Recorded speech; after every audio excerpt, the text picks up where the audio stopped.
Okay, hello, welcome back to another game of chess. Today our opponent has played e3. Absolutely disgusting stuff. What on earth is this? We're going to play d5 and most likely e5 and basically do our best to try and, claim as much of the center as possible when your opponent is messing around doing things that, don't make sense to you. Just play principled chess. Already, I'm finding a huge problem in my opponent's choice of e3, g3. Namely that they've put all of the dark squared pawns on the king side, including the d pawn as well from the queen side, on dark squares. I may have just said dark squared pawns, I just meant pawns. They're all on dark squares. This now forms a dark squared pawn complex. So the dark squares are, yes, extremely strong. What on earth is going on these light squares? They are extremely weak, and to that end I'm going to play bishop e6, probably queen d7, and I mean I'd imagine our opponent's going to go bishop g2 and kingside castles. So what we're going to do is form this battery here towards that h3 square, such that after bishop g2 and kingside castles, if they do choose to go for that, we can play bishop h3 and immediately trade off. Okay, I mean it's just beautiful. It's just exactly what we want.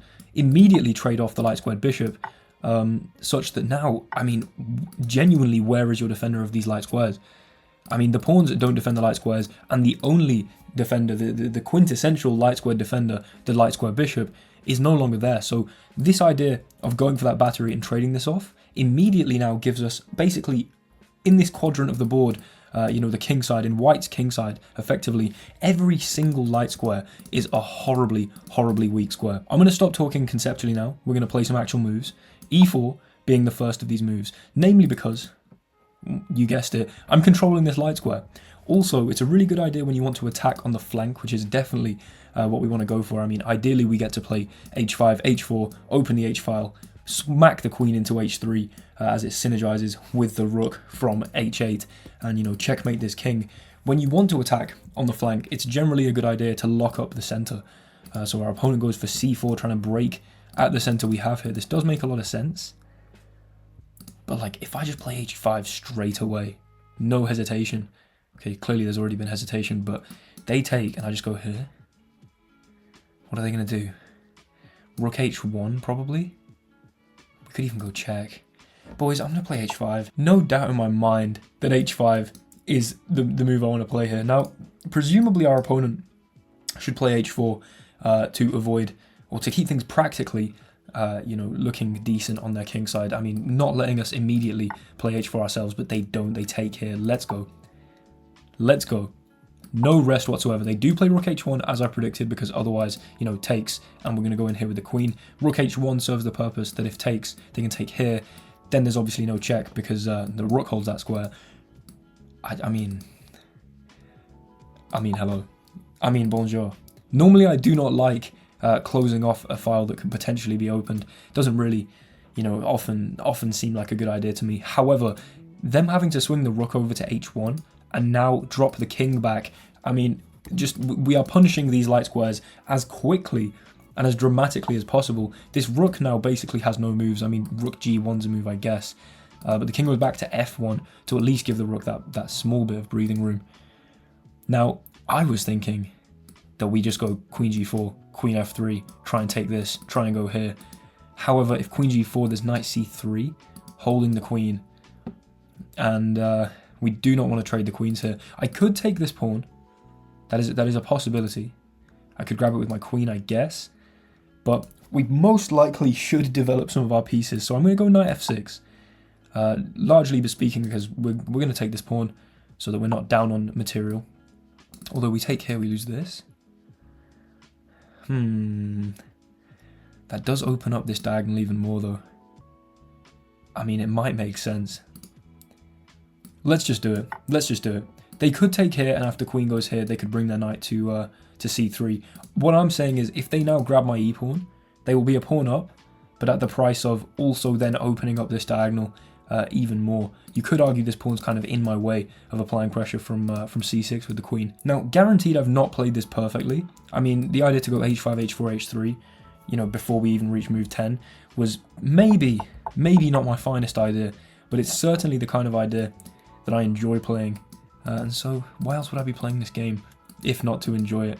So, yeah, we're getting on all these light squares. This pawn might fall, and if it does, I'll develop, I'll castle, and then we'll really attack. Okay, we'll grab the knight, of course. Knight c3, as expected. I think we just go over to f5 here, hold the pawn, and then, I mean, your queen has to stay looking at the f3 square, else I'm just going to sneak in with my own queen. So queen's kind of tied down here. We still control f3, so the price of them not picking up that pawn is now that, you know, they have this big thorn in their side on e4. I'd imagine they should have picked up that pawn. Because also, actually, it would have allowed a lot more dynamic play with the bishop. Okay. And okay, the one thing I just said they had to do. Keep an eye on this square. They have seemingly instantaneously ignored that advice. Surely. Right, queen f3. I don't care if you take here. I will grab your rook with check. You will play king here. I can go back with check. We could grab this. We can promote a pawn. You have to play rook g1 here. No doubt in my mind. Unless you play king g1 and get mated in 1. Okay. Forcing that seems like a good idea. Our queen is in their face. Now, do we play b6 to not hang the b pawn? I don't know. It's one of those positions where I've achieved a lot of the things I wanted to achieve, but it's not necessarily immediately obvious if any of them were actually great ideas. What definitely strikes me as a good idea is going knight d7, knight f6, and knight g4. I think this knight should fling itself over to the g4 square as quickly as possible to be putting pressure on here, to be putting pressure on here, to be putting pressure, of course, on the mate in 1 threat that would come with. If we could take the knight and place it here, it's going to be game over. However, that is going to cost us 3 moves to do. And if I go here and they take here, and then I go knight f6, we're losing a rook with check. I have to move my king. I mean, there's perhaps an argument that it's an ingenious rook sack for tempo, but I really doubt it because queen d5 will be an option after the knight goes to g4. I think, unless we could, no, come on, be sensible, please. I don't want to throw this away because this is a nice attack so far. Okay. b6, I guess. A little bit of an ugly move, no doubt. Wait a second, b6, there's queen here. Oh, and you hit my rook. And if I play c6 to save the rook, then queen takes here, forces the queen trade. That is so sad. Should we just hang b7 then? It would be quite funny. Oh, it would be really funny. Knight d7, queen takes here, knight f6. Queen takes my rook with check. King d7. There's no immediate check because d5 is held by a knight. So what, I guess? Like if you did play something like bishop d2, knight g4, then queen d5 check, bishop d6, where's your next check? You can't take on f7 because it's held by the queen. I think it would have to be queen b5.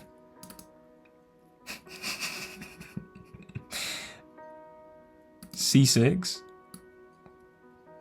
queen b7, bishop c7, and there are no more checks. And there's a mate threat on f2 and a threat of knight h2. Guys, this is the worst plan I've ever come up with, but it could be genius. Knight d7, the queen takes my pawn. I go knight f6, the queen takes my rook. I go king d7. It's, I guess, the only degree of freedom is now what do they play in that specific scenario.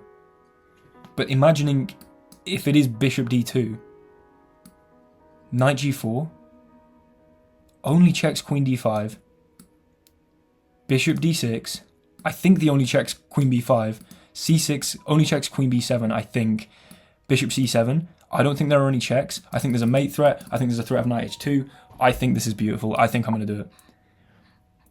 This is potentially the dumbest idea I've ever come up with, but if it works, I'm sure everyone watching right now will like and subscribe.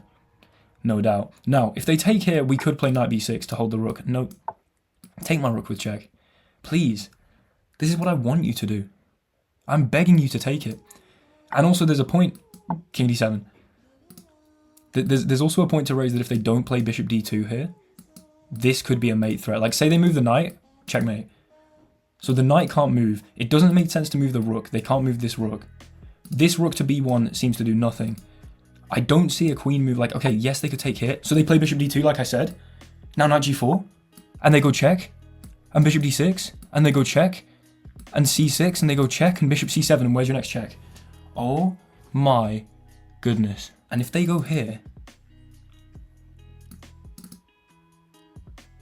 Oh. They can take this. No, they can't. Oh, they can take it with the knight though. Oh no, knight takes e4. That's what I missed. Because they defend the mate by taking with the knight. However, I can still take here. No. Knight takes e4, ruins everything, or does it? Maybe it doesn't, because then they... No. I'm still very tempted to believe that this is exciting, but I think knight takes... Yeah. Oh. Okay, bit of composure. Let's try desperately to come up with something exciting. Check. Here is your only legal move. That's nice to know. I have maybe the idea to play f5. Because let's say the knight moves somewhere without check. Oh, they could go here and attack my queen. They can also go check. And then after I take, my queen hangs. But then I could pick this up. Oh my lord, no. This is the part I missed. Now we're just down 7 points of material, unfortunately. And the bishop stops this being a threat. Sometimes it all just works out for your opponent. And in those situations, you've really got to just try not to start crying. There's still ideas of promoting this pawn, but this is not, it's not exactly my finest moment, I'll be completely honest. I could play c6, disconnect this, then I just hang this with check. Do we give this check first? King here. We could then just move the queen. That's also an idea. That is a possibility. So takes king here, we move the queen, and there's then a threat of knight f3. So where do we move the queen to? I guess back to f5. Okay, let's grab this. I think not grabbing this would be a wasted opportunity. The king goes here, no doubt. Then probably queen f5. Does prevent a check here. Keeps an eye on the knight, opens this up. I mean, obviously this was a dubious... We lost a whole rook with check. I just missed knight e4. As to the fact they could then have that resource to defend the mate and be threatening to win my queen was the main problem. The thing is though, if you do something like this, we just take, pawn takes, check. I still have hope. I also have Capella apple juice. This is not a sponsored video, of course. But it was £2.50 for this 1.35 litres, and I thought, you know what? Bargain. I'm trying to work out if there are other moves with this knight that make sense, but honestly, you can't go here because I take. You can't go here because I think I just take, and then play knight f3. Wow, they just moved the king up. That is insane. This game is so dumb. I could go back here, but then do you actually play king d3? Oh no. Oh no. Here. Here. Check. How about that? How about that? You go here. Then what? This is kind of your only move, right? Okay. Takes. Hit the rook. Rook c1. I have nothing. Maybe. Let's just go here.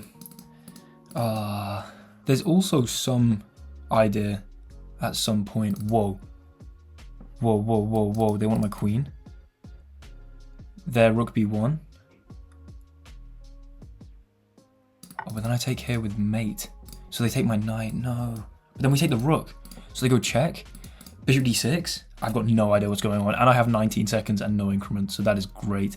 But check. Here. Oh.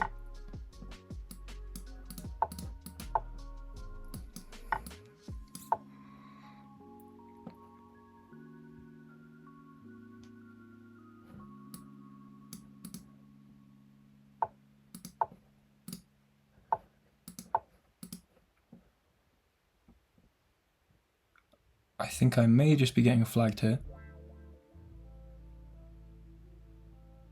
Because if they play queen f5... Oh my word.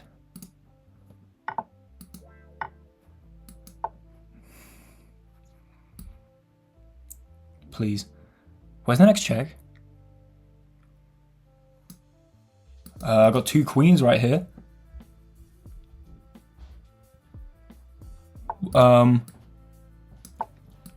I got two queens.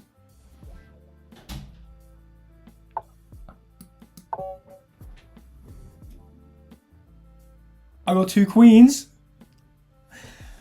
And we win the game with a... what on earth? Let's analyze that game, I guess. This is going to be a mess. Okay, so here we are in the analysis. Obviously a mess, although 90% accuracy somehow, with no blunders, just 2 mistakes. Now, wait 1 second. So, okay, whoa. Let's just go back to the start. So, we went for this opening, of course. Obviously, there are no master games because our opponent played like a freak. We immediately traded off the bishops. And you see here, we're just in a slightly better position. Here, h5, h4, come on. Come on. Okay, so the opening idea was solid and deduced from their bad pawn structure. Okay, perfect. Knight here, which the engine says is the top move and then labels in inaccuracy afterwards. Brilliant. It wanted c6 apparently. Okay, here I could have gone queen f5 straight away. We took. Queen f5 here's a mistake because of queen b3. I should have gone queen d7 to still look at accessing similar squares. But I guess maybe to prevent the idea of queen b3 being so potent. Because then we can, I guess, go here, and if you take rook b8 and then this is held, rather than the queen being on f5. Okay, I'll be completely honest, I wasn't even thinking about our opponent's attack. And if they go here, then what? f5. What on earth? Okay, queen f5, not horrible, honestly. Minus 0.6 to like plus 0.7. We basically hit that with a quick modulus sign. Honestly, I'm not shocked and appalled by that move. The queen goes here. We should have played b6. Of course we should have played b6. Then, queen here. Yeah, forces a trade of queens, which I wasn't really very happy about, because then there's this. I guess we hold the fork. I was thinking they could go back, but actually probably this is an endgame that I'd like to be in. I decided to play queen f3 first. Okay, that makes sense. Oh, no, sorry. I played queen f3 immediately, forcing this, and then if b6, they would have had this. And then the point is, okay, apparently I have some crazy counterplay with takes, and if here...